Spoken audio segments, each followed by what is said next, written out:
Good morning friends, welcome back to the knowledge hub. आज की इस वीडियो में हम लोग पढ़ेंगे that what are if else statements.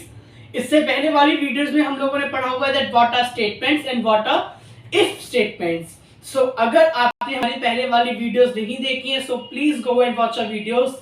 अगर आपने अभी तक हमारे चैनल को सब्सक्राइब नहीं किया है so please subscribe our channel and share our videos.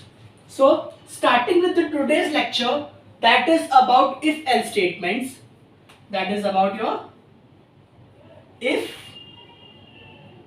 else statement। Last lecture में हम लोगों ने पढ़ा था that what are if statement। if statement क्या करते हैं कि अगर हमारी कंडीशन ट्रू होती है तो कुछ सेट ऑफ स्टेटमेंट्स को एग्जीक्यूट करते हैं, बट अगर हमारी कंडीशन फॉल्स है तो क्या एक स्टेटमेंट एग्जीक्यूट होगी जो हमारे प्रोग्राम में सीक्वेंशियल मैनर में चलती आ रही है। Whereas if else स्टेटमेंट में ऐसे नहीं होता। अगर कंडीशन ट्रू है तो if वाला ब्लॉक एग्जीक्यूट होगा, अगर कंडीशन फॉल्स है तो else वाला ब्लॉक एग्जीक्यूट होगा। That is in this statement we use keywords. हम दो कीवर्ड्स का यूज करते हैं, that is if and else। दो कीवर्ड्स कौन कौन से हैं? If and else to check the condition. अगर मेरी कंडीशन ट्रू है, if condition is true then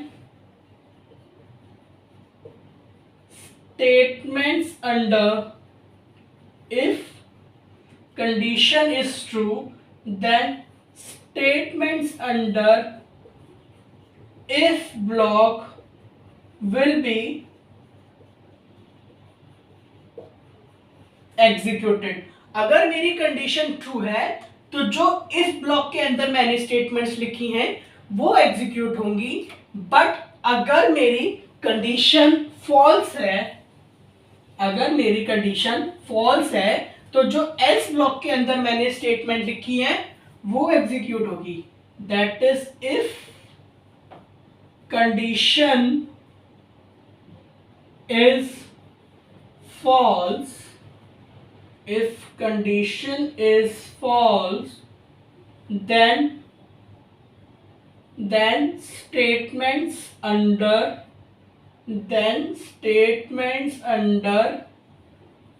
else block will be executed। अगर स्टेटमेंट ट्रू है तो if वाला ब्लॉक चलेगा, अगर स्टेटमेंट फॉल्स है तो मेरा else वाला ब्लॉक चलेगा। अगर हम इसको फ्लो चार्ट के थ्रू समझना चाहें तो it will be something like this. For flowchart example is, let's say मेरे प्रोग्राम में एक कंडीशन आई है जिसे मुझे चेक करना है। Here is a condition जो मुझे चेक करना है। अब अगर मैं किसी चीज को चेक कर रहा हूं तो मेरे पास दो रिजल्ट होंगे, या तो वो चीज मेरे फेवर में है, ट्रू है, या वो चीज मेरे फेवर में नहीं है। सो मुझे क्या मिलेगा? Either this will be true और either this will be false। अगर ये स्टेटमेंट ट्रू है, अगर ये स्टेटमेंट ट्रू है तो मेरा जो ब्लॉक एग्जीक्यूट होगा वो होगा मेरा इफ वाला ब्लॉक। दैट इज अगर ये स्टेटमेंट ट्रू है तो मेरा if block will be executed. So अगर लेट्स से यहाँ पे मेरी स्टेटमेंट 1, यहाँ पे है मेरी स्टेटमेंट 2, और अगर मेरी कंडीशन फॉल्स है तो मेरा एल्स वाला ब्लॉक एग्जीक्यूट होगा। That is the block with else statement.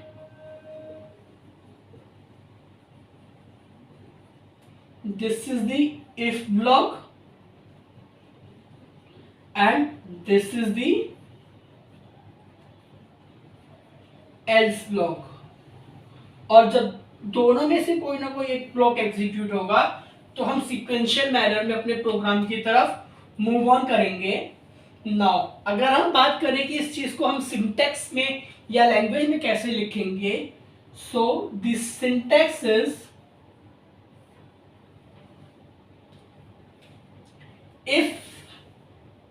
If के बाद आपको जो कंडीशन चेक करनी है आप वो कंडीशन लिखेंगे, एंड अगर कंडीशन ट्रू है तो उसके बाद आपको जो स्टेटमेंट्स एग्जीक्यूट करनी है वो वाली स्टेटमेंट, एंड अगर वो कंडीशन फॉल्स है तो उसके नेक्स्ट वाली स्टेटमेंट आएगी आपके एल्स ब्लॉक में।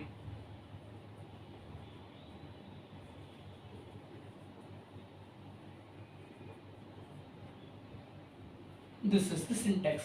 नाउ अब हम बात करते हैं जो हमने अपनी लास्ट वीडियो में एक छोटी सी सिचुएशन ली थी कि हम एक नंबर को लेंगे एंड चेक करेंगे कि वो नंबर हमारा 5 से डिवाइड हो रहा है या नहीं हो रहा। दैट इज 5 से डिवाइड होने पे वो रिमाइंडर 0 देगा या नहीं देगा। So what we can do is, हमारे पास कंडीशन क्या है कि जो हमारा नंबर है वो नंबर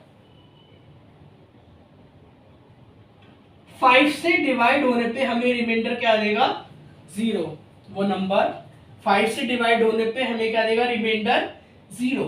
अगर ये कंडीशन मेरी ट्रू है, वो नंबर सच्ची में मेरा 5 से डिवाइड हो रहा है, तो हम क्या दिखाएंगे, yes the number is divisible by 5। Yes the number is divisible by 5।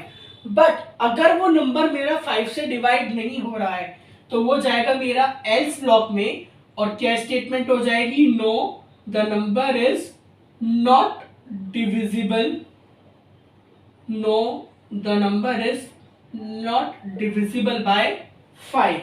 सो यही होगा कि अगर डिवाइड चेक कर रहे हैं कोई नंबर है और हम उसे चेक कर रहे हैं कि वो हमारा 5 से डिवाइड हो रहा है या नहीं हो रहा, तो या तो वो ट्रू होगा या तो वो हमारा फॉल्स होगा।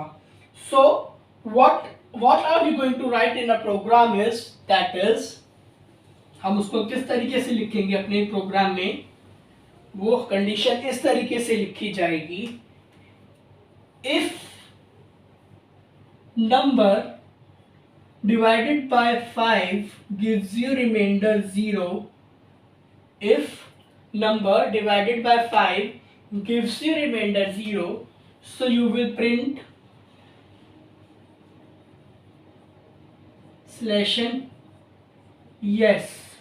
हाँ ये डिवाइड हो रहा है 5 से, बट अगर वो नंबर 5 से डिवाइड नहीं हो रहा है then you will print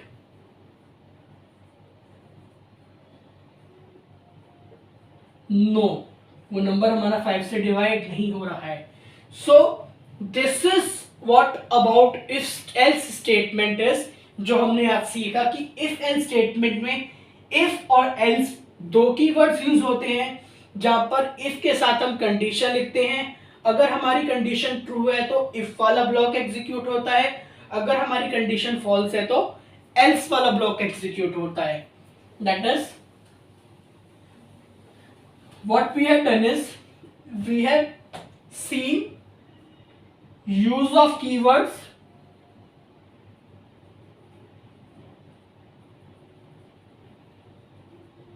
if and else, then हमें ये पता चला है कि अगर कंडीशन ट्रू है तो हमारा if वाला ब्लॉक चलेगा, और हमें ये भी पता है कि अगर हमारी कंडीशन फॉल्स है तो हमारा एल्स वाला ब्लॉक चलेगा। This is about simple if else. अब अपनी नेक्स्ट वीडियो में हम लोग डिस्कस करेंगे if else if ladder and nested if else के बारे में। सो अगर आपको किसी और कंटेंट पे हम वीडियो चाहिए तो आप लोग कमेंट सेक्शन में लिख सकते हैं। आपको हमारा आज का लेक्चर कैसा लगा प्लीज कमेंट कीजिए, अच्छा लगा तो शेयर कीजिए, एंड अगेन अगर आपने अभी तक हमारे चैनल को सब्सक्राइब नहीं किया है so please subscribe our channel. Thank you.